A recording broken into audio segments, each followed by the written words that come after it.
All right, good morning guys. It is quite early in the morning here, just after 6 a.m. So we just got back from an epic trip. We went up to Minnesota and visited my sister-in-law, Colleen's sister. But on the way, we got to see Steve from the garden. We stayed at his garden for a couple hours, and then the next morning we went up and saw Brian Siebert.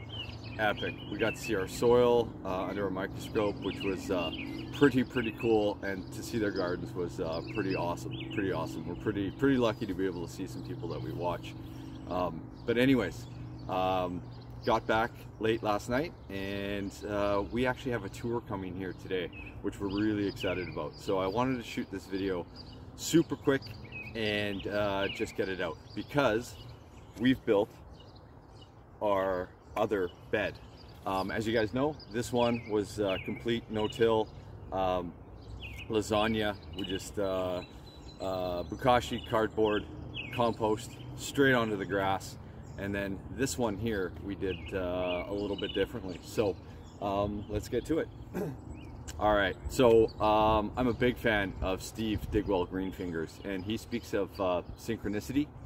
And one of those things is Colleen got me this hat.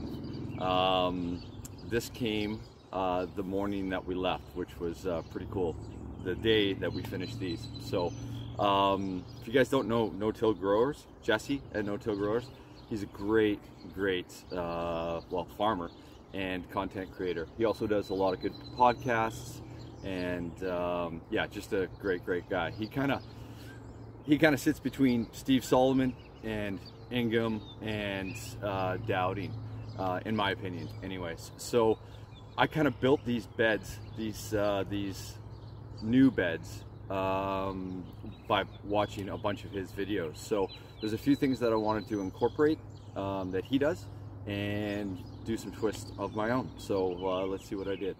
All right, so first thing that I've learned from him is that here in the Midwest, you can get some real heavy rain events, and the typical permaculture ideology is to build things on contour, which means basically building them down parallel to the slope so it can catch water and then soak in. Here we don't want that, so we actually ran our beds against contour, so when it does rain, it'll kind of funnel to the pathways and then get flushed out, not sit and soak in too much or even wash out the beds. So that was the first thing we did. Second thing I did, which I kind of regretted halfway through, was create a living pathway. There was a little patch of clover running down, and I thought, why not incorporate that into this kind of bed design? So our neighbor had a sod cutter, which I was very excited for, until he brought it over, and it was actually a manual one, just kind of like a bent spade. So yeah, that took a lot of work, and we'll see how it does. But want to see how the clover does compared to wood chip pathways, and if it doesn't work, we'll cover it with cardboard and cover it with wood chips. So yeah, it'll be cool to see. I've already seen some bees in there, and it's really nice to walk on. So we'll see how that goes.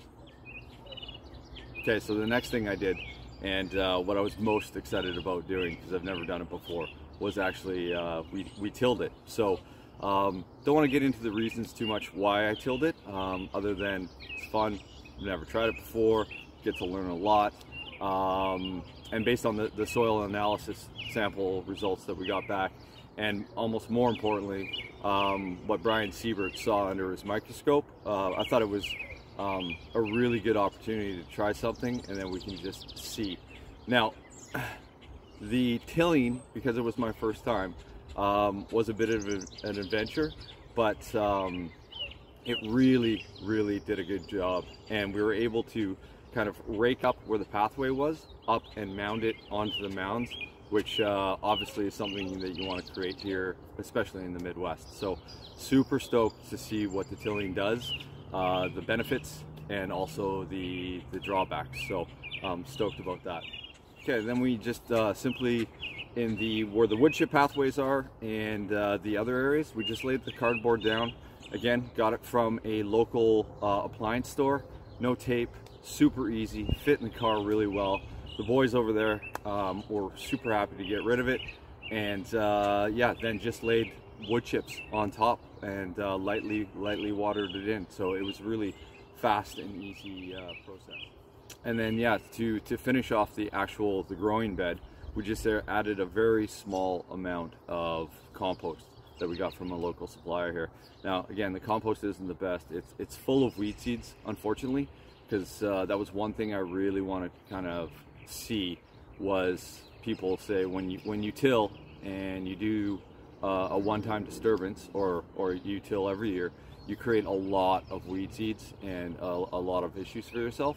So it'll be kind of difficult to tell the difference between the two beds, because in the no dig bed that we just created, we're already seeing a bunch of weeds pop up, and that's just due to the amount of weed seeds in the compost we bought. But it'll be interesting to see if we get any, you know, different kind of weeds, or if it's a much bigger problem on this side. So yeah, that'll be one thing that I'm really looking forward to observing in the next few months. Then a really fun job we did was, well, it wasn't a whole lot of fun, but once we got it done, it was awesome, is we had an initial perimeter fence around the original garden, which is now probably twice the size, because what I've done this year, adding the tomato area and the squash, melon, and pumpkin area. So what we did was we just kind of moved the fence, created a new perimeter, and it is so nice. You can just walk throughout the whole garden, flows really well. It's really easy to get around and water or prune or whatever. So really happy we did that. I know Julie is stoked about it. It makes life a lot easier for her as well. So yeah, and we've done it so with future expansions, it'll just be easier to step it out. So okay, so the last thing we did with the beds, which is simply spread out our worm casting tea. It was a really quick process. Based on our preliminary results here, it really seems to work. And you know, with Jesse and Ann over at Plant Obsessed and a bunch of other YouTubers really seeing good results with it, it was kind of a no-brainer to do. So okay, so yeah, that's basically it. The things I'm really interested in is just comparing the two beds. Doing the lasagna beds was actually easier. It was just cardboard, compost, wood chip. Really simple. The tiller was, especially in the start, once I got the hang of it, it was better, but I could see some real issues. If the soil was too wet, you create cement down here. If it was too dry, it would just turn to dust. So with tilling, you really got to be mindful of what the soil texture is like. And fortunately for us, we kind of nailed it. It was kind of perfect timing. But again, just to see the difference in growth, we have, we've mirrored it. We've got some squashes and courgettes over here, and then the same ones over there. So it'll be cool to see, the differences in potentially growth. We've used the exact same amendments. Difference in growth, maybe pest pressure, weed pressure. We're gonna get to try a bunch of different mulches with it, which is really cool. And yeah, it'll be fun to see if there's any differences, and then just kind of weigh it going forward. But I do think the one-time disturbance, based on our context here, and the soil, or it's basically dirt here, based on the lab results.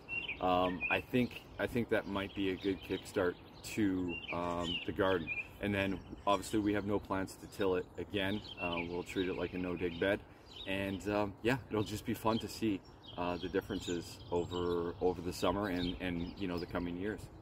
Okay, and finally, just to wrap up real quickly, lots of great takeaways from doing it. It was super fun. Expanded the garden. It looks awesome. And we'll get to learn a bunch of stuff from doing it. So just real quick, I think my favorite part of the whole thing was this.